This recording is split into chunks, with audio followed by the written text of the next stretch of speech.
Welcome back to Old School Sports and our Out of the Park Baseball 24 playthrough of the Buffalo Wings.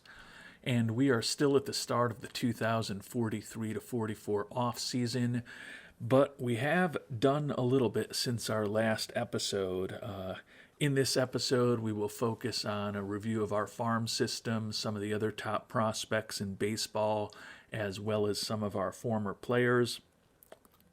But before we get to that, want to get into the activity that we have been involved in, some of it driven by input from viewers, which we always appreciate. Fake Name had suggested in a reply and a comment to a recent episode that we maybe be a little more liberal in terms of letting go of some of our arbitration eligible players, and I think that was good advice. So we've made a couple of trades to get rid of players who we were very much on the borderline of bringing back anyways, and it has freed up a little bit more money for us, which is positive. Now, granted, the financial situation is not as positive as it really looks there, because in the last episode, you may remember, we did pare back our scouting and player development significantly to open up some budget room. But we have cleared a little bit of salary space by getting rid of some players that were set to make a lot of money last year or this upcoming year that we weren't necessarily sure we wanted to have around. The negative thing is that both of them were popular players with the fans, and our fan interest at 97 is the lowest it has been in many years at this point. Hopefully we'll be able to supplement it and get it back up over 100 with signing some of the arbitration eligible players that we do want to bring back, as well as signing hopefully some other players who hopefully the fans will have some interest in to longer term contracts. But to what we actually did, we've dealt away the longtime pitcher, the left-hander David Espinosa, and we've also dealt away our longtime, at this point, left-handed hitting catcher, Mitch Houlihan. So two popular players that were getting to price points that we just didn't think made sense for us. As I mentioned, the fans not happy about either of those departures. But with the trade for Houlihan, we also had to include Freud Oair. You may remember we picked up in a trade about a year and a half, 2 years ago, a left-handed hitting first baseman. Had a really nice year for us a year ago in Albany, but struggled to get playing time this year. At 26 years old, just didn't see him being a big part of our future. We are or have been low on left-handed bats, so you may ask me, why are you getting away of a left-handed hitting prospect? Looking at his profile, his contact and his power ratings versus right-handed pitching were both pretty average. He does draw some walks, but didn't think he was a difference maker as a hitter. And he's also a guy who was set to be out of options, so we didn't want to guarantee him a major league contract and a spot on the 40-man roster. And we also didn't want to necessarily risk losing him by waiving and DFAing him to AAA, which is where we really wanted him, which could have gotten him out of a major league contract, but could have meant that we would lose him for nothing either. So we included Freud Oair in there, minor league first baseman Alfredo Bravo, and minor league right-handed pitcher Devin Bailey, none of whom were particularly exciting. Houlihan, who we had a team option for $8 million for this upcoming year, has been our starting catcher for the past several years. Now, he's never had more than 322 at-bats in a season because he's fragile, and he's had 3 pretty significant injuries over the past 4 years or so, 2 of which caused him to miss the playoffs entirely. Coming off of the worst year of his career where he hit 260 as a 30-year-old. Like him, But with the fact that we've got the youngster Ramirez involved, didn't really want to be spending $8 million on a player that we were hoping would be our backup catcher. So by including Houlihan, who still is a .300 career hitter as a backstop in the majors and is a valuable player, we were able to pick up a younger catcher, Chris Malone, who was actually an all-star in the American League this year. Don't get too excited, though. When we look at his batting profile, he seems to be one of those guys who just happens to get an all-star award at one point in his career. Certainly don't view him as being a perennial all-star, but he's solid defensively. In his brief major league career, he's had two pretty brutal offensive seasons, and then this past year where even though he was an all-star and had 17 home runs, he still was a below average player defensively or offensively with only a 90 WRC plus. But he's arbitration eligible, set to make about $3.5 million, and just felt like is a guy who's going to be making about $4.5 million less than Houlihan would have, and is also younger and healthier. Made sense to try to pair him with Ramirez going forward. I think I envision Malone in a perfect scenario as our backup catcher to Ramirez. Still think Ramirez has a little bit of upside with the bat, and he's certainly better defensively than Malone, but Malone a very solid defensive catcher, and like the opportunity to go into next season with Malone and Ramirez as our catching duo. As I mentioned, Houlihan, a .300 career hitter, and he's also a left-handed hitter, which we've been short of, but feel like he is probably at the point in his career where the deterioration is going to begin, and we've always had a tough time keeping him healthy. So we decided we'd cut our expenditure on our backup catcher about in half and welcome Mr. Malone into the Buffalo Wings organization. And the other trade, as I mentioned, the fans also not happy with, traded David Espinosa away. First, we'll look at the smaller pieces of the deal. Minor league third baseman Gil Burns, he's a guy who's never made it above A-ball. Really the only reason we've kept him in our organization for many years is his good personality, and I think that's what attracted Boston to him. Think he can be a good mentor among some of their minor leaguers. So didn't love giving him up, but at 26 years old, with the profile he has, he's certainly not a real prospect, so we're willing to do it. Minor league outfielder Ishmael Orozco, a guy who looks like he could be borderline useful at the major league level. Hit .312 with 14 homers and 58 ribbies this past year, but that was in rookie ball, so don't see him as having a huge future. And then Pete Willer, who's a guy that we picked in the fourth round of the draft several years ago, had a really nice year in high A ball, hitting .271 with 31 homers. But again, looking at his profile, don't view him as a big-time prospect sitting here at 24 years old. Espinosa is a guy who's never really gotten a fair shake with us. You can see he's got a pretty interesting pitching profile, enough pitches and enough stamina to start. He's durable, and he's a left-handed pitcher. And over the course of 7 seasons or parts of 7 seasons in the majors with us, he's put up an excellent 2.72 ERA over 450 and a third innings. He's only gotten the opportunity to start 7 games from us, and he was set to be making around $7 million in arbitration for this upcoming season. And for a guy who we view as very unlikely to have been anything but a reliever for us, as much as I love collecting left-handed relievers, didn't really want to be spending $7 million a year on David Espinosa.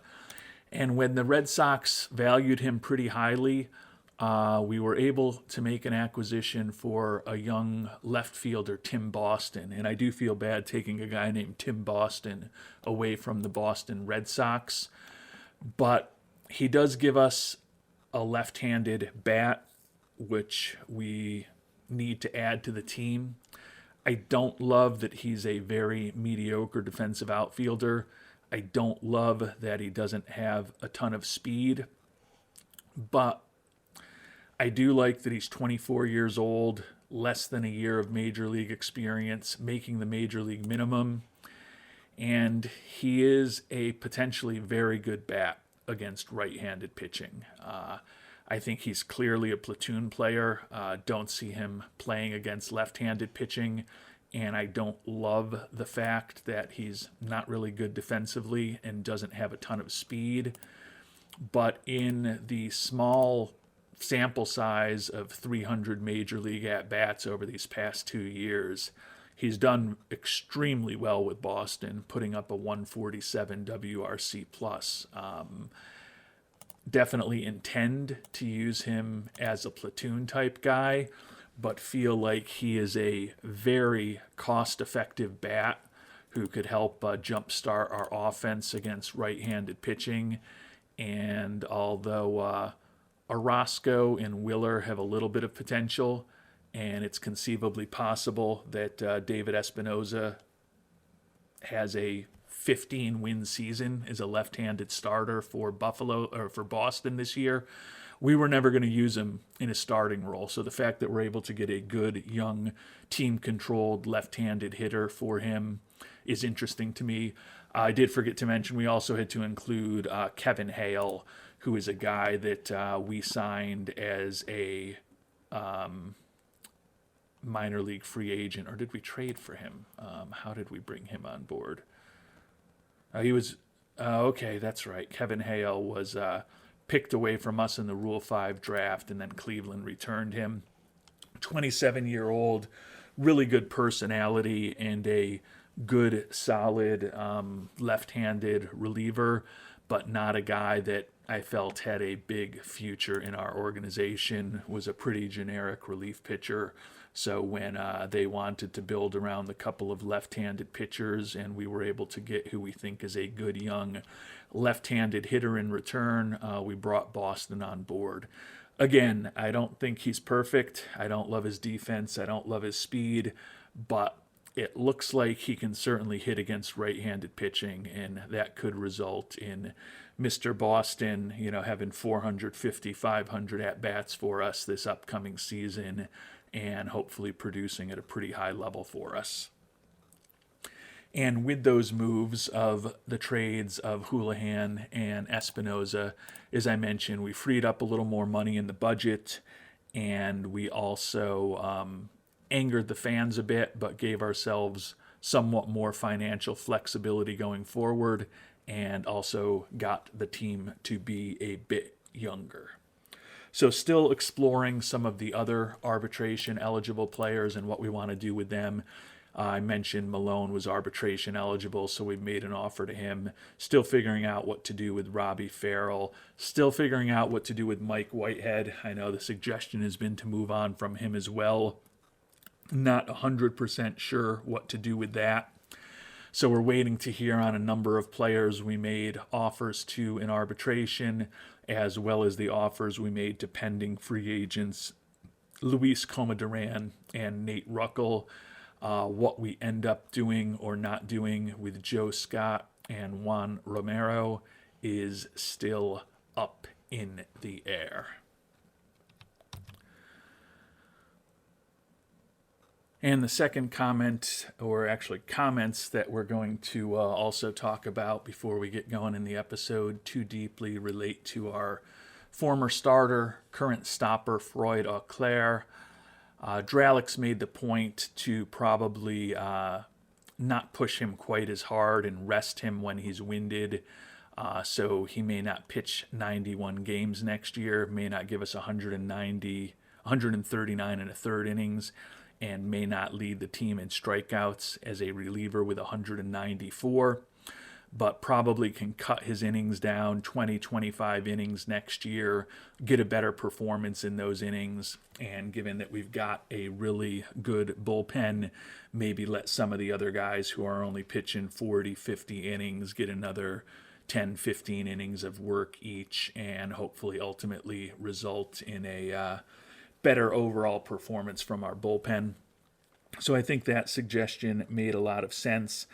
And Not My Four-Ply brought up the point that these low stamina pitchers like Eau Claire tend to be undervalued in the game, as we know. In the case of Eau Claire, I'm actually just trying to sign him for a one-year arbitration deal because he was looking for a bit more than I was willing to offer him at this point. But I think the point by Not My Four-Ply stands.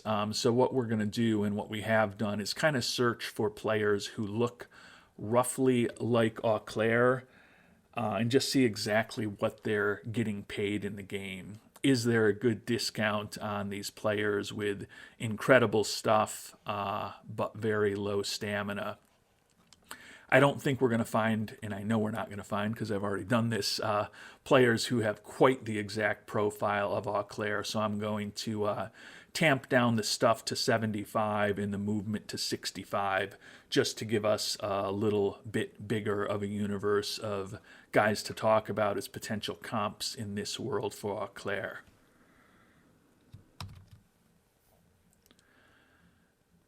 And unfortunately, when we search for guys who look generally like Eau Claire with incredible stuff, excellent movement, and at least acceptable stamina to potentially start, there's not a big universe of those. And when we dig into this universe deeper, there's really not a lot of guys who look like Eau Claire. You can see that there's some guys making huge money here, which you would expect. But Partida is a true starter with 60 stamina. Luis Salas, again, a true starter with 60 stamina, so he should be making crazy money. Harlan Campeau, similarly, we've talked about him, one of the top pitchers in baseball. Jake Blimeister, again, another guy who really is a pure starter. Esteban Guerra, a little bit of a different example. He's a two-pitch guy, so he's definitely a reliever, but he still has really good stamina, but he's only 24 years old, so he's not making crazy money yet. Chris Bloomquist, another guy who's really only a two-pitch guy, who's a closer, who does have significantly better stamina than our friend Eau Claire does. And so that didn't really answer much for us, unfortunately. Guys who have this incredible stuff and incredible movement are making, when they're experienced, a lot of money, which is not surprising. If we tamp the stamina down to 30, though, and again, now we are very borderline as far as who could be a starter. You see that doesn't even open up anyone else for us. Knocking it down another notch to 25 stamina. There's nobody else who fits that profile. So I think the theory of Not My Four-Ply, that guys like Eau Claire with the lower stamina are less valued, is probably true, because although he was looking for more money in a long-term deal than I wanted to pay him right now, it wasn't $32.5 million or $35.5 million, which guys who are pure starters with similar profiles to him are making.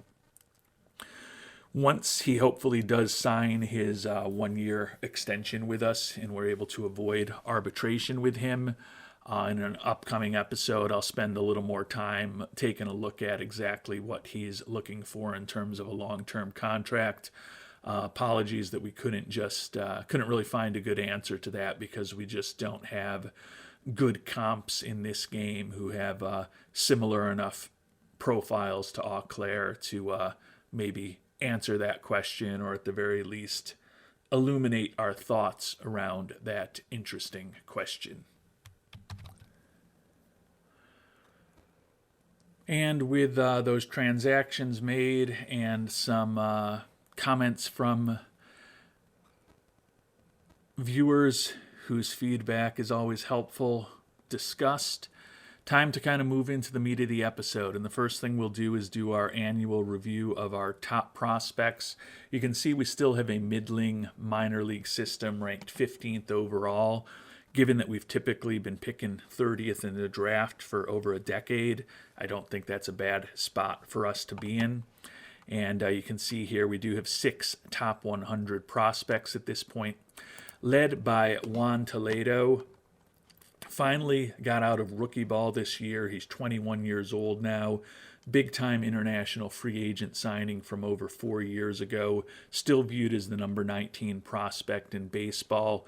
Combined for 24 homers this year between rookie ball and A ball. So nice to see him finally developing the power that we thought he could have.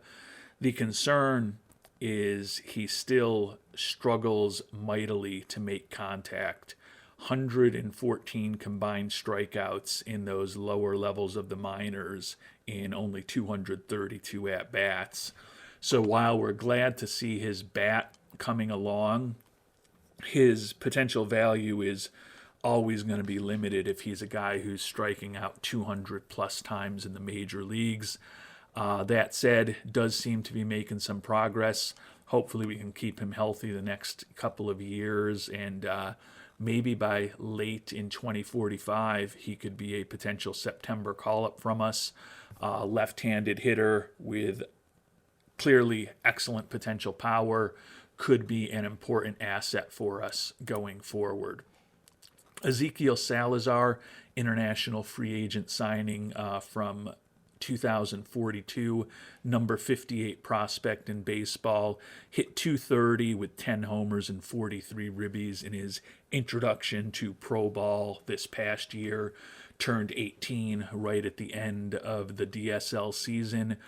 Conceivably could spend next year in the DSL as well, but think looking at his profile that he could be a guy who has a bit faster track to the majors than what we've seen from Toledo over the years.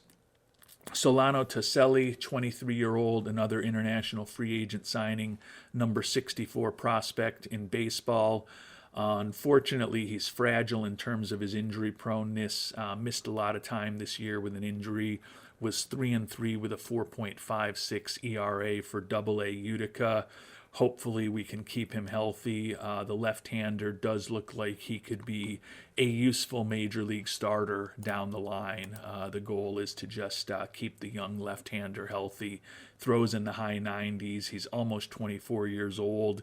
It's taken him a while to really develop as well, but looks like he could be a pretty useful pitcher for us down the line. Joey Bills, 6th-round pick from 2040. We've had some good luck with him. Number 79 prospect in baseball. I believe he was also a guy who fell because he was looking for pretty big money. Yeah, he was a 6th-round pick that we ended up signing for $5 million. So after he fell out of the first round, we got a bargain on him, and we had some leftover money that year that we were able to put into him. Combined 15-6 record between A ball and high A ball this year. The 5.67 ERA in high A ball, not particularly impressive. Hopefully the 9 home runs allowed in 33 1/3 innings will not be duplicated. Right-handed pitcher who looks like he could be a pretty useful major league starter if he continues to develop. So looking forward to that. Danny Black, a guy who we picked in the first round 2 years ago in 2041, the number 80 prospect in baseball, did a good job in 3 games in rookie ball this year, and we were finally able to promote him up to A ball, where he was 7-4 with a 3.56 ERA. Another guy who looks like he could be a pretty solid major league starter. Really kind of like the way our starting pitching is still developing in the minors. Don't know that Toselli, Bills, and Black are number 1 starters, but they all look like guys who could definitely be better than number 5 starters too. So think we've got a lot of quantity with some level of quality potentially coming to help our rotation. Eric Fisher fits the bill a little bit as well. 2nd-round pick in 2038. Split the year between high A Jamestown and double A Utica. 14-7 record combined among those 2 levels. The 23-year-old is not too far off from being in the majors, it's conceivable he could be a call-up next September. He looks more like probably a fourth or fifth starter when all is said and done. Don't think his ceiling is quite as high as perhaps Toselli, Bills, and Blacks is, but I think he could still be a pretty useful player for us down the line. And our pretty regular investments in highly drafted starting pitchers over the past decade pays off, or potentially pays off, in our 4 prospects ranked between 100th and 200th. Jeff Freud, who we took in the first round in 2039, split the year at 3 levels: A ball, high A, and double A. And between those 3 levels, he put up a 14-3 record, sub 3 ERAs in A ball and high A ball. Double A, the earned run average ballooned to 4.40. His Sierra was lower than that, though. At 22 years old, he's another guy who very well could be a September call-up next year. Fragile physically. Don't think his stuff is ever going to be top-notch. He does still have a potential 3 to 5 pitch arsenal. The issue is that none of his pitches are incredible. So despite the good work ethic and intelligence, realistically, Freud is probably looking more like a back of the rotation type of starter for us, but still a guy who certainly looks like he could have some value at the major league level. Pat Carmen, we picked 24th in 2040, a year that we were picking earlier than we typically have. 3-2 with a 4.15 ERA this year in rookie ball.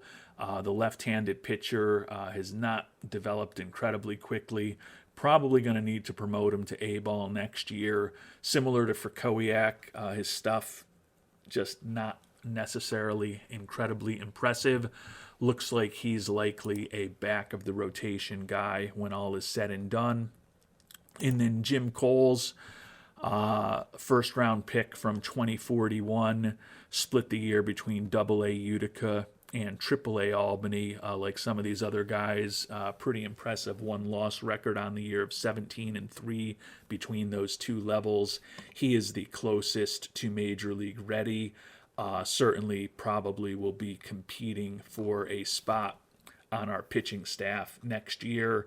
If not, he will certainly be a call-up in September. Really good personality and a pretty diverse arsenal of major league quality pitches. Not a superstar, but it looks like a guy who could be a solid 3rd or 4th starter for us for many years to come. So the big investments in pitching continue to hopefully pay off.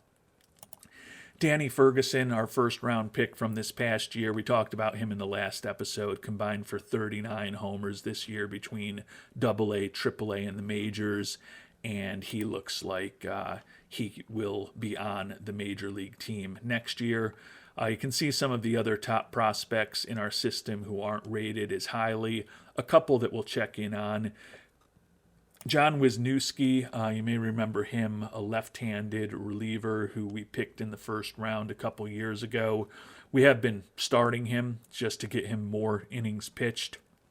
He has not been impressive in rookie ball thus far, walking a very insane number of hitters over the course of his 3 years in the minors. 20 years old now. He'll be 21 early next year. Certainly will likely be seeing some time in A-ball next year. Joe Allen Jr., who we picked in the draft this year. He was a player that viewers suggested we potentially take a look at. Split the year between rookie ball and A-ball. College player coming out of Navy. Hit 280 with 11 homers and 45 ribbies and 168 bats in A-ball. He could be in the mix possibly for a September call-up next year. If not, certainly would think in 2045 he'll be pushing to be on the major league roster. Our Fenny Perkins, who we took in the first round this past year, hit just a $187, did have 5 home runs in his introduction to the majors. Similar to what we've seen from Juan Toledo, he is striking out an insane amount of time, and we don't have a ton of hope that he's going to improve on that. Our thoughts with him was just the home runs and the walks are going to be potentially so incredible that we're willing to live with a crazy number of strikeouts. We'll see whether that will work out or not. Juan Palomo, a 22-year-old international free agent signing from 5 years ago, hit just 214 in 369 bats in A-ball. Still, on paper, looks like he could be a useful infielder with ability to play multiple positions and a bat that looks respectable at the major league level. Hasn't showed what we've hoped for in the minors thus far, however. Turning to some prospects in other organizations that we've looked at over the years, a lot of pitchers here. Luis Centino, 18-year-old, thought about drafting him in the first round a year ago. He was 0-4 with a 7.09 ERA in rookie ball for the Cincinnati organization this year. Profile, at least according to our scout, still looks like he could be a pretty good major league pitcher if things work out. Phil Mullen, first-round pick from a couple of years ago, 0-2 with a 6.85 ERA in rookie ball, but another guy whose profile at this point certainly looks like he could be a good major league pitcher down the line. Jorge Rente is now officially a good major league pitcher after going 12-9 with a 3.66 ERA this past year for the Montreal Expos. The left-hander looks like he'll be giving us fits in the National League East for many years to come. He was an international free agent signing from 2036.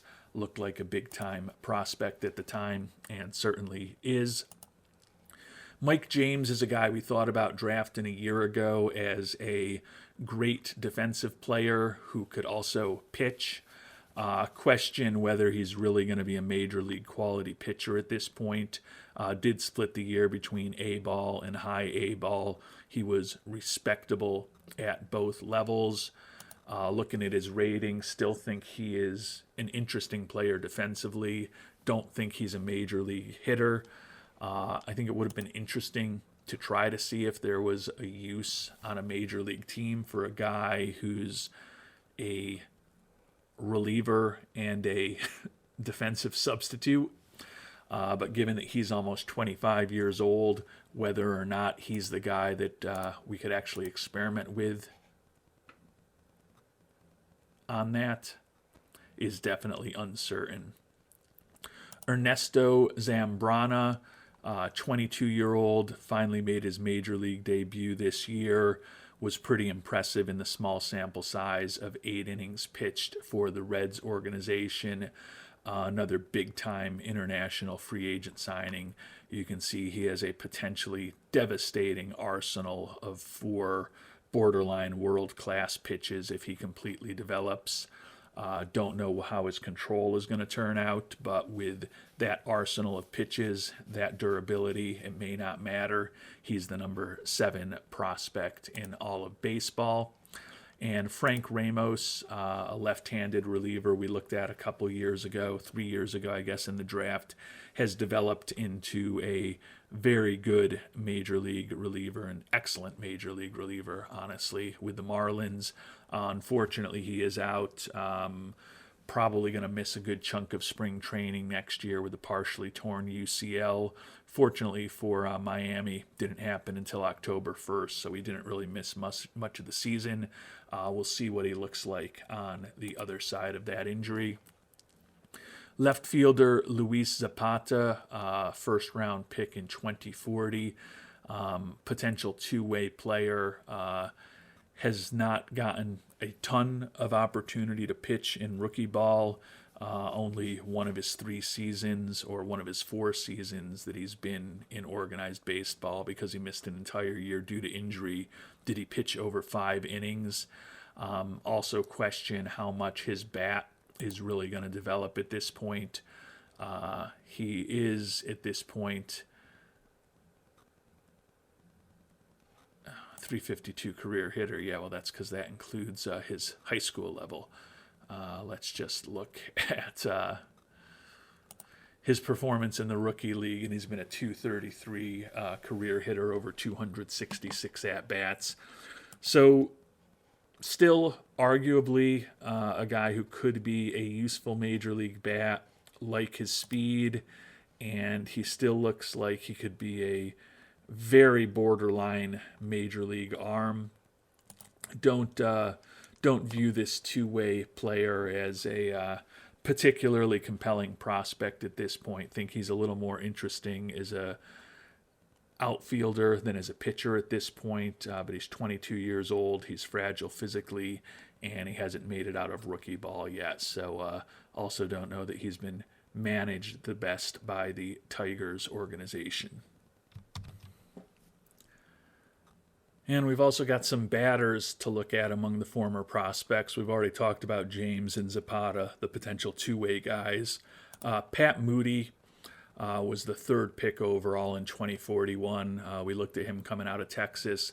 Looked like an incredible prospect, and he is off to a very fast start in his major league career. Was named an All-Star this year, led the AL with 194 hits, hit over 300 with 35 homers and 102 ribbies. Certainly the type of bat that you would love to have in your organization, but unless you're picking right at the top of the draft, you're generally only going to be able to get that guy when he hits free agency. Guadalupe Amezcua, his career kind of looks over at this point. He was once one of the better prospects in our system. We traded him away almost 4 years ago to the day for Mr. Contreras, our young second baseman who's a little better than Amezcua. Definitely better in terms of what he's been able to produce. Amezcua's been in Double-A the last couple years. Did have 29 homers this year, but looking at that batting profile, if he ever does play in the majors, don't see him being around for a real long time. Jafnell Cook, third baseman, picked in the second round in 2042. Played in rookie ball this past year, hit just a .148 with 3 homers and 10 ribbies and 61 at-bats.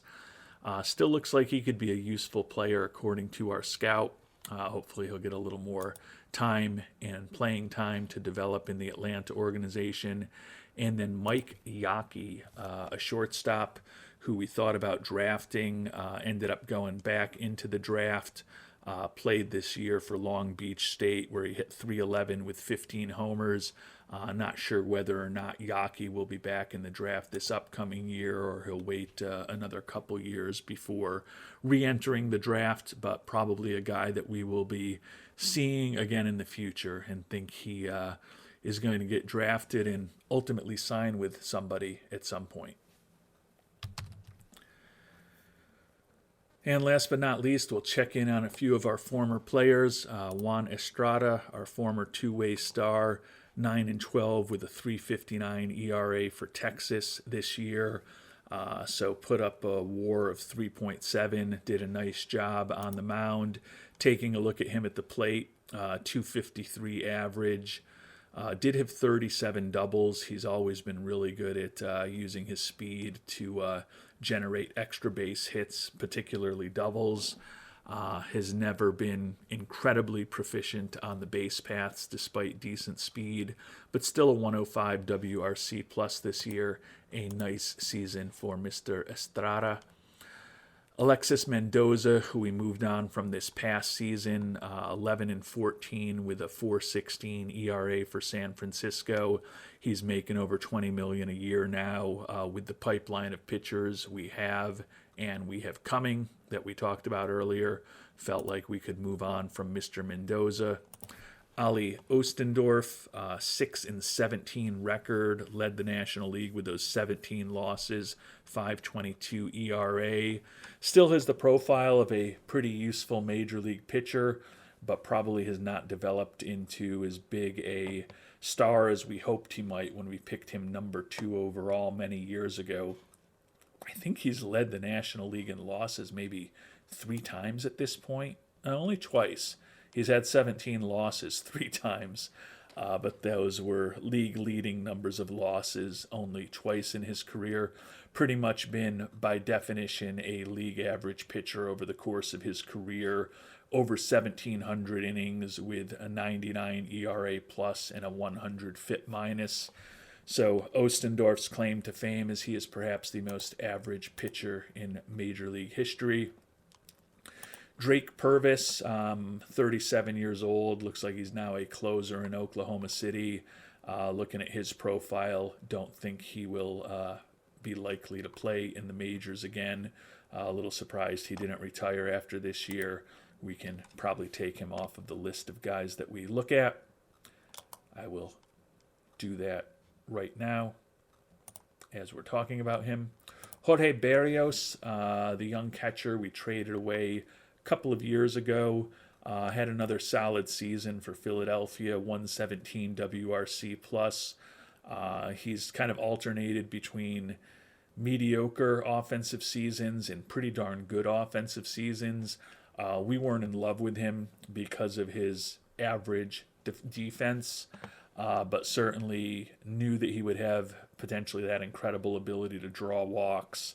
And with 90 bases on balls this past year, his on-base percentage was .381 despite that .237 batting average. Another one of our former catchers, Andres Medina, just signed a 2-year extension for over $28 million with the Nashville organization. 78 WRC plus this year. He's durable, still great defense, still a great personality. It's not inconceivable that we could have a Barrios and Medina combo at catcher on our team right now. But with Ramirez and now Malone, we are younger and hopefully better positioned for the future with the backstops we have on our major league team. Arturo Flores once was one of the top prospects in our system.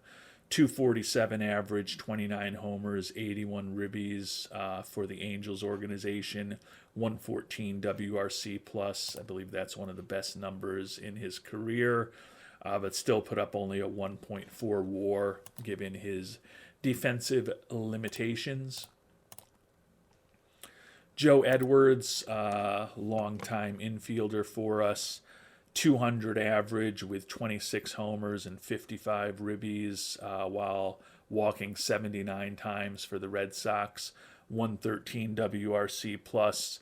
Those are pretty typical Joe Edwards kind of numbers. He's going to be 35 before next season starts. Steve Anderson, our former starting shortstop, is now a third baseman for the Nationals. Hit .273 with 24 homers and 62 ribbies, 118 WRC plus.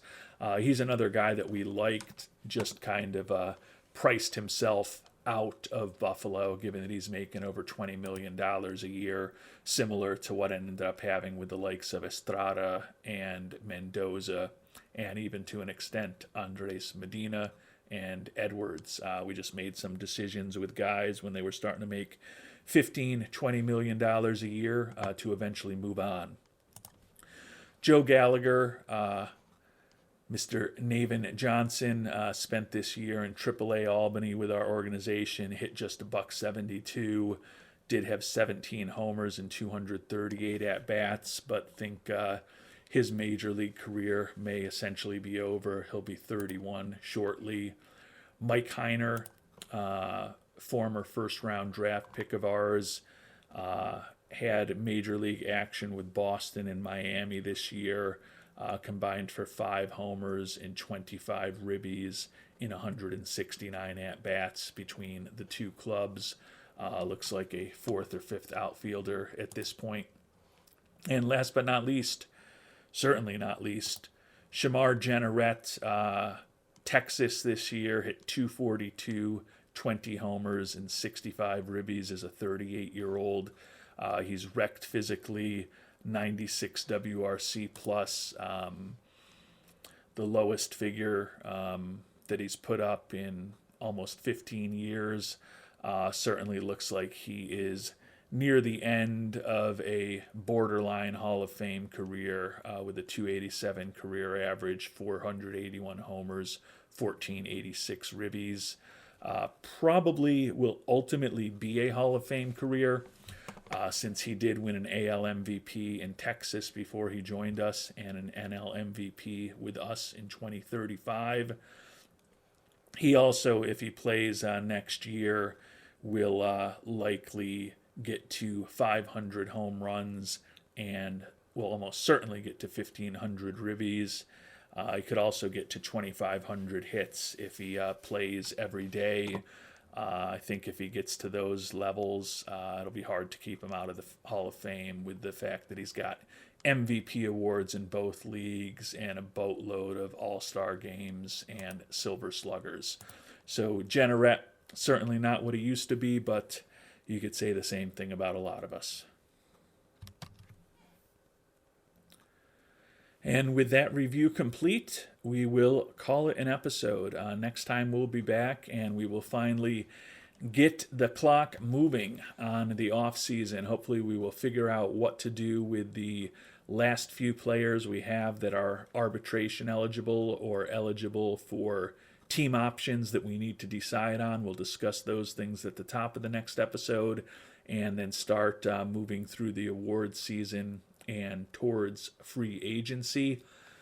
As I mentioned, the amount of money we have to spend is not as good as it looks because scouting and development will be getting the majority of that $27 million that we think we have available. Hopefully we'll be able to get the fan interest back over 100. I do think with the types of players that we're going to be looking to sign to extensions, the fans will be excited by some of those hopeful extensions that we get. And if you've got any thoughts on other things that we should do as we prepare for the off season, would love to hear them in the comments. Until our next episode, thanks so much for watching and hope you have a great day.